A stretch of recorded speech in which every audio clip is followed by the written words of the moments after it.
Hi everyone. First of all, sorry I got a cold. I lost my voice on Saturday and I don't have it back yet. So sorry for that. It sounds worse than I feel. Okay, so it's week 4 and it was Thanksgiving over the weekend, and I know for a fact that a lot of people fell off the wagon today because a couple came to get weight measured, or I got some email telling me that they ate too much turkey. Well, turkey actually is a good thing. Like a gravy, I think that's it. The gravy, the pie. Right, for me it was the pie. Seriously, I think there's 4 reasons why people will fall off the wagon, and usually it happens when you're not eating enough during the week or the day, and you feel like you lost control. Then you're starting to lose control. Yeah. No, because the cravings come in and you get tired, you get cranky, and if the day goes wrong, then that's it. You're going to go for food. Yeah. So I think that's kind of the most common reason why people fell off the wagon. Another reason could be because you're using too much willpower to follow your meal plan. Let's say that you don't like at all what you're doing, like you hate your meal plan, but you're just, I'm gonna suck it up, and then next thing you know, That's it, you've had enough. Yeah, no more willpower and fell off the wagon. So that's another common reason. I found lacking of sleep huge for me. Yeah, me too. It's almost like your body thinks that you're running out of energy, and instead of telling you to go to bed, or maybe you're not listening to it, it just then you're craving that you want more carbs or more food. Even your appetite gets increased. You think you're more hungry all the time, but you're not. It's just your body looking for more energy, which the only way it's going to know it's going to get you to eat more food. So that day you're like, you can't seem to fill yourself up. So that's another big reason why people will fall off the wagon. And I think some other people will just kind of put all their healthy habits on the side while they're on vacation. That's another reason, stupid reason if you ask me. Come on, your body doesn't care if you're on vacation. But yeah, people will do that. I find it's a little form of self-sabotage, a little bit. Or the expression, oh, I deserve a treat. Yeah. Because I worked out this week, so I need to let off some steam. Yeah, it's true. And you do, but you don't have to do a whole weekend thing about it. My way of, each time I fell off the wagon, I think the best way is kind of to look at yourself and trying to understand what happened. If it, like we said, that maybe you're not eating enough, you're not sleeping enough, it's really like take the time to kind of sit down and just think about it. Why did I fell off the wagon? Maybe you didn't have enough meal prep, maybe you don't like what you're doing. I think it's a good time to just kind of pause it and look at what happened. And you need to learn from it. Make sure that you're not doing it again. Yeah, that's right. Okay, and also the whole black and white attitude, I think it's a big thing. If you miss a step, walking down the stairs, you missed a step, do you just throw yourself at the bottom of the stair? Not. No. Well, I don't. I try not to, maybe a couple times, but usually you don't. You just kind of try to find your balance back, and that's it. You keep on going. So it's not because I ate 3 pieces of pie that I just, whatever, I'm going to just eat the entire pies and then ice cream when I get back home, and just, whatever, I'll start again on Monday, and then Monday I got a cold, and, I'll start next month. I think it's just, you screw it up, but it's fine. It's fine, yeah. You have one little piece and then you move on with it. Exactly. So I think that's have a lot to do with keep your goal in mind, like why are you doing this? And keep reminding yourself that. Because if I think about my situation, I fell off the wagon because I was with my family. I didn't have pie in a long time. I like it. Like, it was fun. I had a good time. I don't regret it. No, and we should. Like, we're not into this without, realizing, okay, there's never going to be, Halloween's coming up, but I'm not going to have anything, and then Christmas coming up, and I'm not going to have anything. No, like, some of these stuff that we're having are, if your mother makes pie or your grandmother makes her special cookies, you want to enjoy them because there could be once a year. Yeah. So to me, that's a good time to spend time with family, enjoy, actually release the stress level.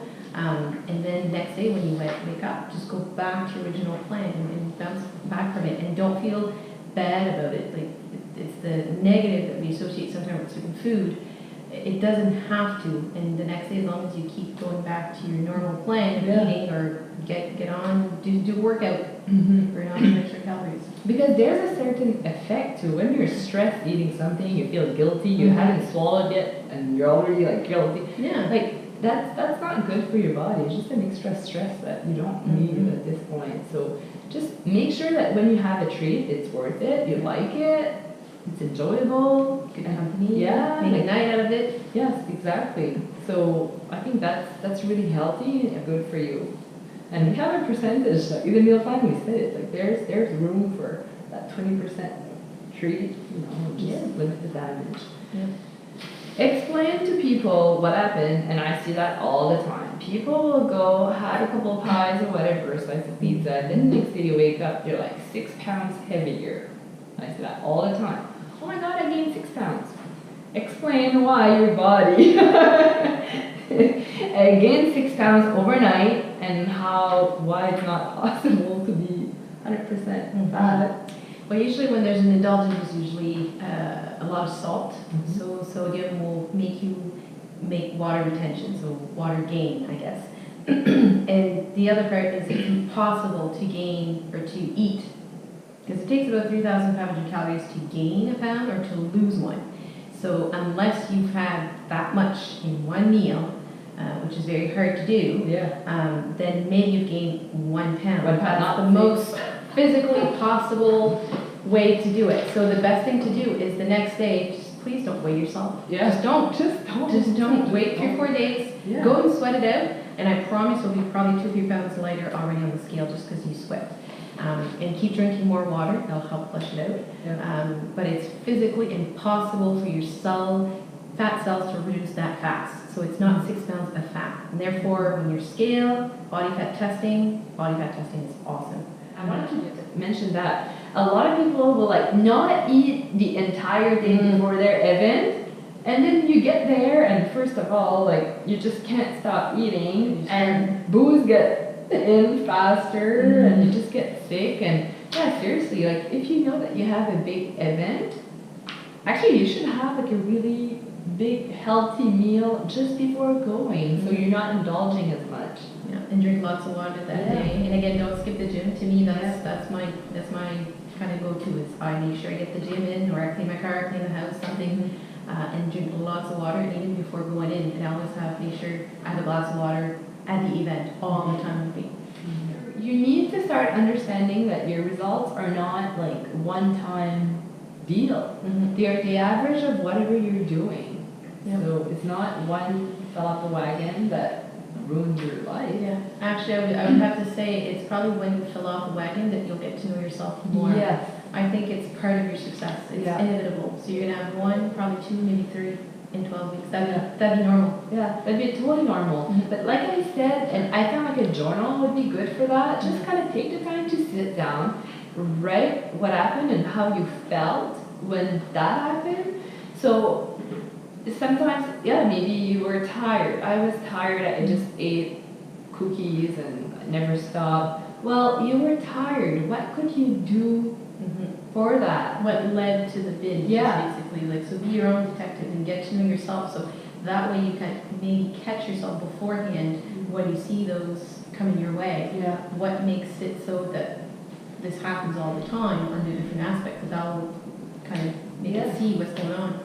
But so each time that you fell off the wagon, you should take the time to really look at what happened, how to fix it, how to deal with it. I know myself, when I'm really stressed, overwhelmed, I have tendency to grab for food, and it's almost, for me, it's going to make me feel better. It's a false gratification or whatever. So so I know, okay, well, when that happened, how can I change my environment so I don't like to be alone. So maybe do that part of my job with someone else, or whatever that means for you. You need to be aware aware of that, and that part of self-awareness. And getting to know yourself. Yeah. And journaling is the best way to do it. Yeah. And next week is measurement and weight. So you can come here, get weighed and measured, or you can do it in your own house. And we're also, if you know anyone, we want to start like a second group attached to this one, but specialized for mommies at any stage of mommies, like breastfeeding, pregnant, young kids, everyone. So that group will be joined to us. So it's going to be cool. Yeah, very exciting. So have a wonderful week. Bye-bye.